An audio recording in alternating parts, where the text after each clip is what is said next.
compete with yourself. Too often, we get into this competition in life with our peers or people we see on social media. And at the end of the day, the only person you should be in competition with is yourself. Compete with yourself. Whenever we start looking at what other people have, then we zone in on what we don't have. Just think about it. You see someone take a trip, you think about, man, I haven't taken a trip in a long time. You see somebody flossing with a new outfit or a new pair of shoes, you start going in your closet looking at your clothes and your shoes and start thinking, man, I haven't copped a new fit, or I don't have any new shoes, or haven't bought any new shoes in the last few months. And then it starts to become a weight on you because instead of competing with yourself, you're looking out at society and you're competing with other people in society. It could be friends, family, people you work with. It could just be what you see on social media. But at the end of the day, the only competition you should be having is with yourself. Where were you last year in comparison to where you are this year? What was the growth that you made? Whether it's work, whether it's home, whether it's health. You know, maybe you were 230 pounds a year ago and now you're down to 200. Maybe last year you were making 45 to 50K, now you're making 60K.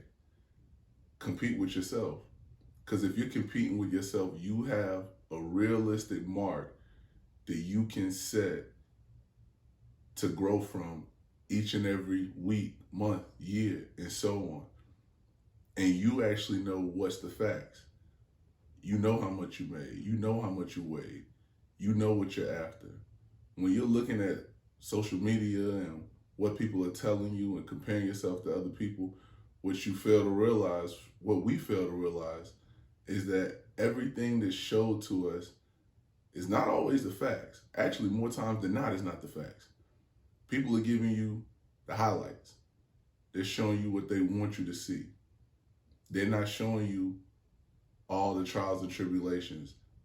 A lot of times, they're not even showing you all the hard work that was put in to attain those things. They're just showing you those things. So compete with yourself. And if you're competing with yourself, then you're growing. Because you're evaluating, you're self-evaluating, seeing where you are, and then you're looking for ways that you can grow and get better.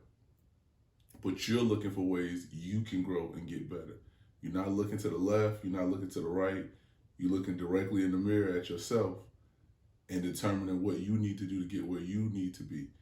And I promise you, if you start competing more with yourself, you're gonna find that you're a lot more happy with what you're able to do, what you're able to obtain, and yourself in general than you were or that you would be when you looking to the left and looking to the right and seeing what he got, what she got, what they doing over there. What about what they doing over there? Man, I sure wish I had this.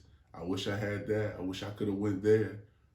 And I know it's natural to have those feelings, but when you're zoned in on yourself and competing with yourself, you'll see those feelings drift away. They'll happen less and less, and you'll become more zoned in on yourself and what you're doing and the growth that you're making, which is real, because you know the facts, you know where you were, you know where you are, and you know where you're going. And if you keep that mindset, not only will you make the growth because you'll be zoned in on yourself, you'll also find more peace and happiness because now you'll be a little bit more grateful for what you have. It won't be, man, I don't have a new pair of shoes in my closet. It'll be like, man, but I got 15 pair in my closet. It won't be, man, I don't have a new outfit to wear. It'll be, but I got like 4 or 5 outfits that I still haven't even worn. It won't be, man, I wasn't able to take a trip to do this or go there, but I got a couple $1,000 invested in stocks. It's really about perspective. So at the end of the day, when you're competing, compete with the man or the woman in the mirror.